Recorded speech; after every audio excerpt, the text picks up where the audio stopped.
This is Living Healthy with Jackie Bell, the show with the information on health that you need to know from people you can trust. Brought to you by the woman in you. Hi, welcome to Living Healthy. I'm your host, Jackie Bell. Today our topic is colon hydrotherapy, and we'll talk about hygiene and hydration of the hara. Joining us is Jillian VanNostrand of Radical Remedies located in Swansea, Mass. Welcome, Jillian. Thank you so much for having me here. Jillian is a professional medicinal herbalist, registered nurse, certified midwife, sex educator, and counselor for both adults and adolescents. She's also a colon hydrotherapist with advanced certification and a 12-year private practice. She has 30 years of formal education, practical knowledge, and teaching experience in natural healing and biological medicine with a focus on women's health. Jill, there's so much that we could talk about with you, from medicinal herbs and preparations to women's health issues, but today we've invited you to talk about colon hydrotherapy. Tell us why you picked the name of the show to be Hydration, Hygiene, and the Hara.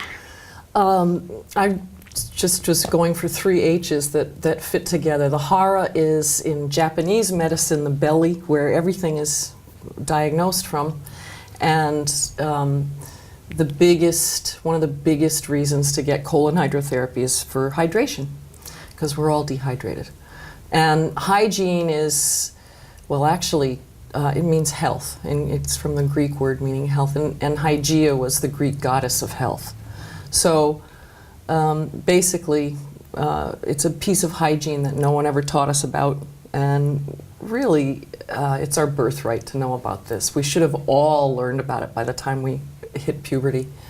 So, I mean, this is kind of a difficult subject for most people in that I think we've just been ignorant of the benefits of the hydration of the colon and what it can do, and how the opposite, a dehydration of the colon, is the source of so many health problems. Right. And so let's just get right down to the basic of what is colon hydrotherapy or colonics. Also explain enemas, and then how you use probiotics in this therapy. Okay, colonics and colon hydrotherapy is the same thing. And it's basically a rinse of the large intestine, which is the colon, using purified warm water. Basically sterile drinking water, ozonated, multi-filtered, and with abdominal massage on the outside and water on the inside. It basically breaks up any kind of debris, mucus, old plaque, stuff that's been sitting in there, and moves it out. So it's just a way of cleansing the whole bottom 6 feet of the alimentary canal. So what's the difference between that and an enema? An enema is basically 1 or 2 liters, usually, a smaller amount of water, instilled into the rectum and then evacuated. Usually, and I use enemas just to clear the lower part of the colon, so that when we go on the colon therapy machine, we can get all the way over to the appendix and do the whole 4 to 6 feet of the colon instead of just the lower third, which enemas gets the sigmoid colon. Okay, so that would be the main difference. Yeah. Basically. Yeah. So, and colon hydrotherapy uses a lot more water. Is it uses a lot of water? flow? Yeah, maybe 10 to 15 gallons of water we're using in one session, which is, I leave an hour and a half for sessions. Doesn't always take that long, but particularly on the first visit, it's sort of a steep learning curve for the colon. And probiotics comes in. Probiotics is the friendly flora that makes up your guts anyway. We're just a big pool of other living things, and that's what drives your health. It's the floor of your immune system. Yeah, I think there's a misconception because we have always thought that sterilization and you know, that as though the internal organs were sterile and our alimentary canals are sterile, but really we live in symbiosis with microorganisms that are important, very, very important to our health. Yeah, and we learned this really clearly growing up through where in public school there was a huge effort when we were little to get us to brush our teeth twice a day and use get our teeth cleaned a couple of times a year and floss our teeth and so on and so forth. And it worked. It shifted health and healthcare in this country for the better in a huge way. And so now you could say we're bringing up the rear a little. It's the other end of the same tube, and we've been in ignorance about it our whole lives. Yeah. And so now it's a reclamation project. Do you see it in other cultures around the world? It's old. It's so not culture? New. It's, it was one of the first things they figured out when they busted the Rosetta Stone, and they weren't only doing this in ancient Egypt, but in ancient Greece, in the Essene Gospels and the Dead Sea Scrolls. Every indigenous ancient culture uses water for purgative. Okay, so what are some of the benefits, or let's talk about the benefits of colon hydrotherapy, as far as the health, and what are the detriments of having a dehydrated colon? What are some of the typical? Okay, so we're looking at a culture, in our own culture, where any day of the week there's between 4 and 6 billion people in the country who are constipated. And if you go into any CVS or Walmart and look at the laxatives aisle, you get the idea. It's a multi-billion-dollar industry based on people's ignorance about nutrition and hydration. So the benefits of colon therapy are, one, developing what I call colon consciousness, and that is knowing when you need one and when you just need to drink another quart or 2 of water or have 5 or 6 more fruits or vegetables a day, or get some purposeful movement in your life like walking or riding a bike. Or maybe you need to come and get a colonic because you're just falling so far behind the 8 ball.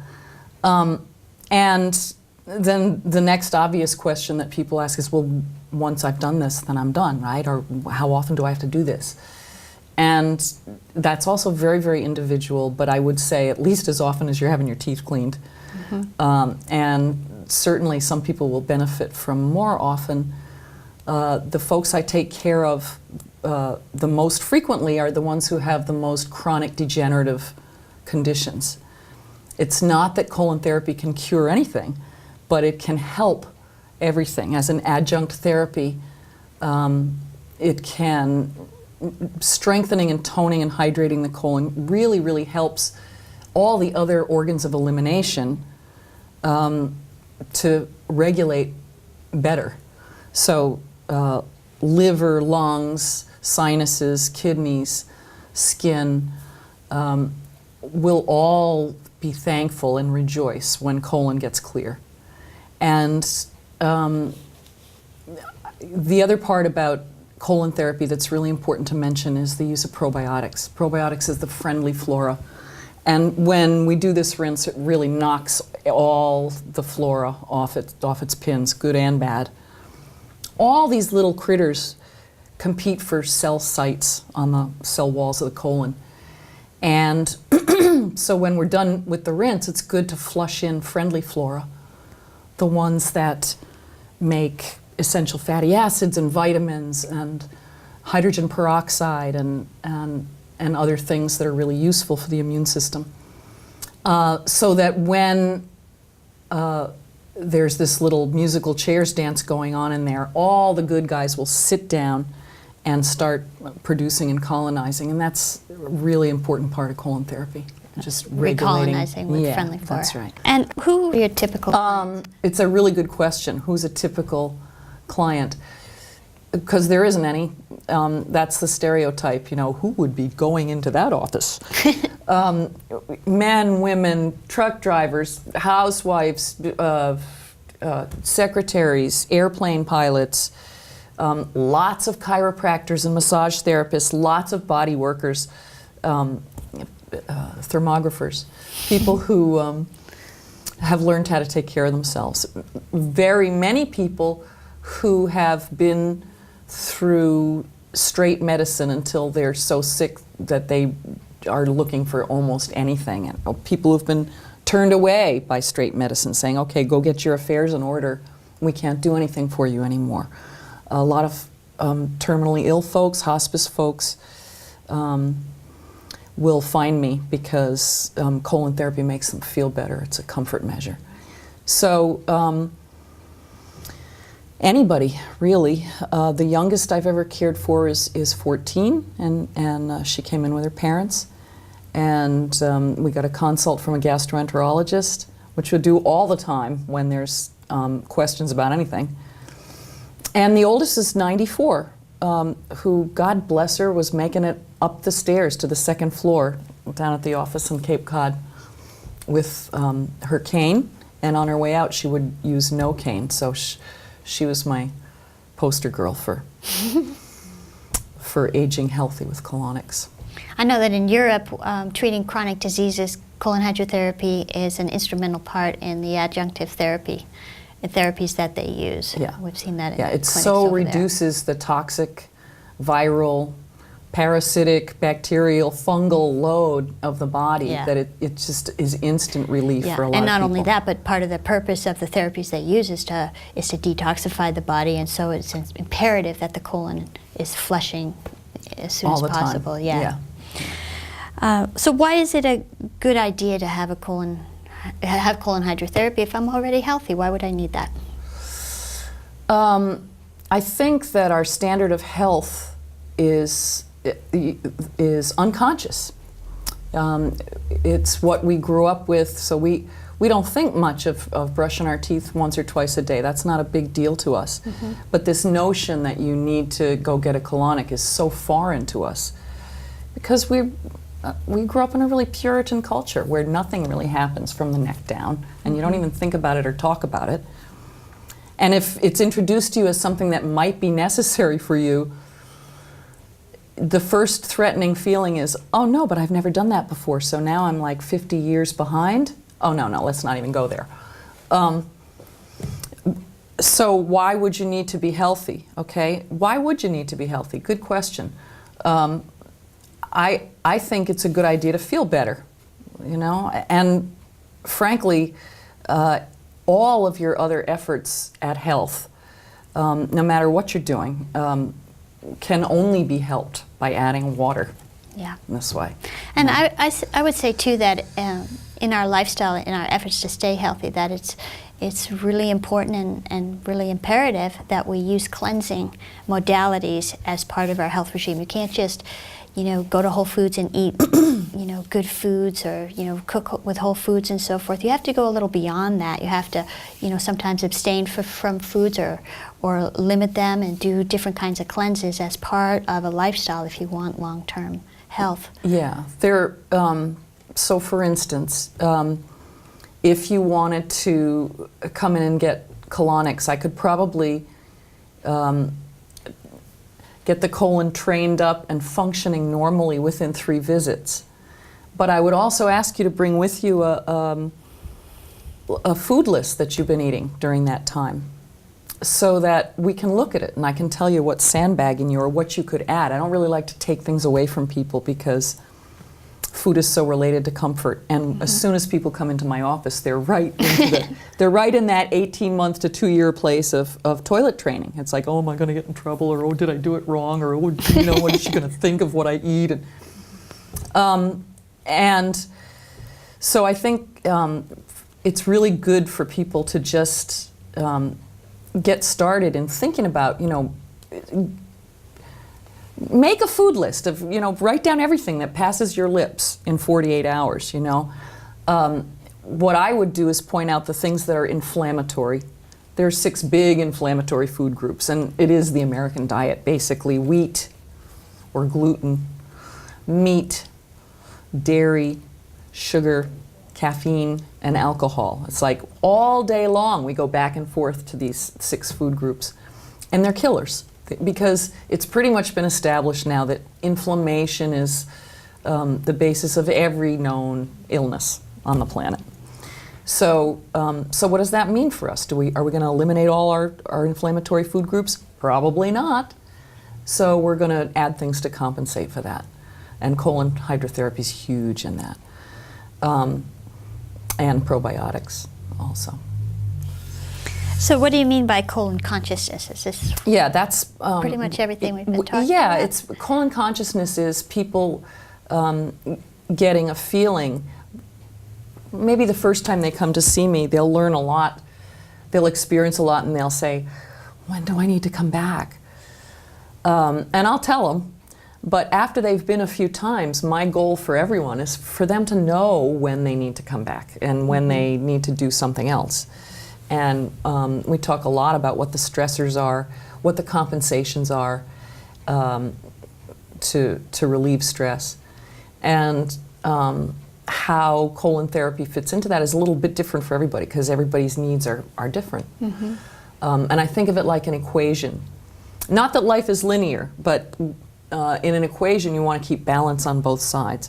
So if you're a smoker over here, you're going to get more colonics than if you weren't. Or if you are someone who eats steak every night of the week, you're going to need more colonics than someone who didn't.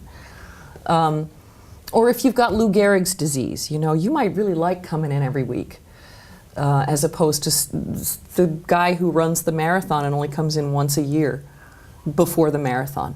Or the woman who runs the marathon and only comes in once a year after the marathon. She's using it to clear the lactic acid so she's not sore for days. I really like that explanation. Are there any dangers or contraindications or side effects? There are some contraindications. I do a good medical history when people come in and a good abdominal assessment.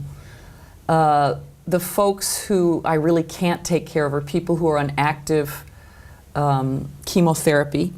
Makes the tissues very friable and more likely to break down or have trouble. Or people who have had recent abdominal surgery within the last 2 weeks to 2 months. Those are two examples that come right to mind of people who really would not be a good candidate for this. People with uncontrolled high blood pressure. But for the most part, it doesn't really interfere with anything. It doesn't change people's electrolytes. It doesn't mess up too much. I mean, if you had an active case of hemorrhoids, I might have you come back at another time or just do something to treat the hemorrhoids. But other than that, it's really safe for everybody. The machine that I use, and in fact all 7 machines that are on the market all over the world, are FDA approved and have been tested and used for a long time. And are doctors recommending colon hydrotherapy yet? Well, there's a new trend. Actually,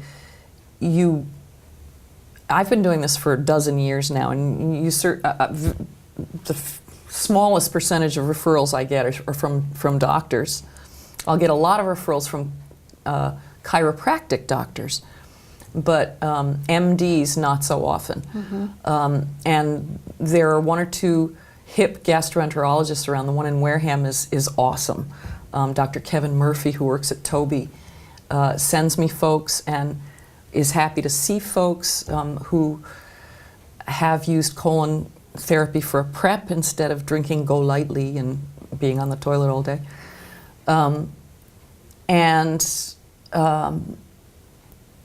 So there are some doctors that are And we talked about moving along. a study that came out recently in Yeah, Connecticut. there is. A new study was just published in the IACT Quarterly this fall about the hospital in Danbury, Connecticut.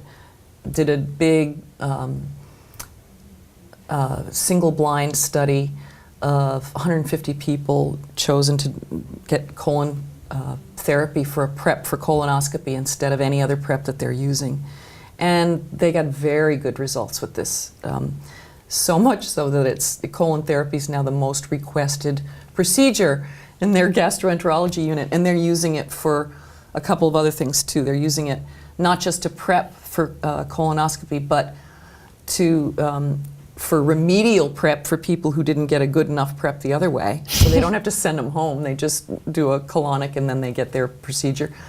And they're also just using it for when it's indicated for constipation, which is an even larger number of people using it for that. And you used to see enemas in hospital care. Just, I mean, if you're going to have a baby, they'd give you an enema. And back in the old days, yeah. Yeah. The old hot soap suds enema was really I mean, even common. if you broke your leg, sometimes you'd get an enema Right, too. right. Well, now that's not so much true anymore. What you get now is a little fleet, maybe a couple of Ducalox if you're lucky, and stool softeners and fleet. The phosphosoda enemas are using salts and sodas to draw all the water of your whole vehicle into the bowel for elimination. So they're essentially dehydrating. When I'm using enemas, I'm just using water, you know, quadruple filtered, sterile drinking water. And that's a big difference. People don't understand that the overall function of the colon, aside from moving along the compost heap, is drinking water. Yeah.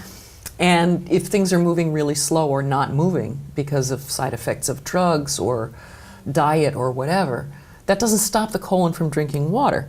So things just get drier and harder and sinking in deeper and more stuck. And if people only knew how easy it is to clear your entire emotional field just by using water in a colonic, it's unbelievable. The feel-good hormone, serotonin, is produced and released in the guts. It's your feel-good hormone. And so one of the most frequent, unexpected, and delightful outcomes of a colonic is a real deep relaxation response and sort of, yeah, whatever attitude that I call the shift. You see this level of consciousness shift as people's hormones shift. And the rinse is almost through. It's very nice. Do you think we'll start seeing doctors either being taught in this in university, or are doctors being taught anywhere? You can. Bastyr Naturopathic University out in Seattle has just begun a brand new colon therapy training program for their own students. So third-year students there will now be trained in colon therapy on 4 different machines, 2 closed systems, 2 open systems. I use a closed system, the Ditolo, and that's the one that all the research is being done on. And with this being part of their curriculum now, I think it's really on the verge of going back to mainstream. It used to be. It used to be in back in the 50s and 40s. This was in the province of nursing, and you heard a lot about it on MASH. You know, so high colonics. Is it covered by insurance? The only insurance that I know of that covers it right now is the flex kind that people pay into and can buy whatever treatments they want. Yes. Type of thing. And other than that, it's not. It's an out-of-pocket expense still, unless you can get your doctor to write a script for it. Yeah. Yeah, which hopefully they will more and more. And approximately how much does it cost? It's very expensive? There is a range, and it's like everything else in the world. You get what you pay for. So there are some places that will offer a 45-minute to an hour session for whatever, $50 to $70. The reason I'm offering an hour-and-a-half session is because I start with enemas, 1 or 2, to clear that lower bowel. I teach people to use that equipment and send them home with that party favor enema bag if they want to do more work at home. And then go to the machine, and then after the machine there's reflorestation part afterwards. So I leave an hour-and-a-half. And people who want to do their enemas at home will just come in and spend the whole time on the machine, then they really like that. So everybody's a little bit different. But I'm charging $110 for a session with package deals, you know, 3 for $300 or more for I think less. that's important because you know, we didn't know if it would be $300 or you know what people are looking at if they're interested in it. Something the cheapest colonics that you can get from me are $80, $85, and it's for the regulars who are coming all the time. So they just buy a package deal. And that's kind of that's pretty much the price range in general, anyways, for the Boston area. Yeah, and package deals, which are pretty popular. I think one of the reasons they're popular is because they can be shared with family and friends. So I have a lot of folks coming in who are doing the Biggest Loser contest, and all the girlfriends will come in and take turns. And couples who are doing, the Martha's Vineyard detox or whatever will come in. People doing liver flushes will come in. There's a lot of stuff that people are doing where they've heard or read that colonics is part and parcel of it. So finally, in the first 5 years of doing this work, people had never heard the word, what's a colonic? And now they're coming to me saying, I really need one. Do you do that? Yes, I do. Come on in. So is there a special preparation if you're going to get one? I tell people not to do anything special other than what they usually do. So if they take a laxative, go ahead and take one the night before. If they don't. I think it's helpful if people don't eat late the night before a colonic, just because it makes you more gassy and have indigestion the next day. But you don't have to fast coming in. If you were coming in at noontime, you could certainly eat a big breakfast. I ask people not to bring me a really full tummy because I'm going to be doing abdominal massage, and that's just not comfortable when you got a full meal in there. So you massage the belly as it's being. Yeah, and use castor oil, warm castor oil packs. That's just helps my job be easier. And how do you know when you've had enough, or is there? It's a self-limiting procedure, because once the colon has emptied itself and drunk enough water, your colon's going to drink 2 to 3 cups of water while we're working, and then it's waterlogged pretty much, and it's not going to function anymore. And so then the session is pretty much over, and you're going to sit on the toilet and just let gravity work for you and finish emptying you out. So how did you transition from this to, we know that you wrote books on herbs. You wrote 4 different books, booklets, and they're really interesting because they're very, they're teaching tools. They're teaching tools. I began as an herbalist when I was a midwife back in early 80s. And the books, which come with free seeds, are now managed by Richter's Herbs, richters.com, up in Ontario. They were the result of me going around teaching the traveling medicine show about natural healing ways using herbs. And as a midwife, I really have to say colon therapy is pretty much an extended role of midwifery. I was doing home births for about 16 years. So I don't deliver babies anymore, but I still got my hand on people's bellies, still helping them work something out from the first chakra that doesn't belong there anymore. It's still very intimate work and intermittent, so I might not see someone for a while, but when I do, boy, it's really intense and wonderful, wonderful work. I love it. So any last words of wisdom you can leave us with that will help hydrate our colons? Yeah. The road to health is paved with good intestines. For more on Jillian VanNostrand, visit www.radicalremedies.com. You can also contact her at 774-487-7092. Thank you for being on our show, Jill. It's really been an education and really, kind of an unsolicited one, so to speak. It's not something that you would ask for, but it's all something that we need. Yeah, thanks so much for having me. Thank you for watching Living Healthy. I'm your host, Jackie Bell. See you next time.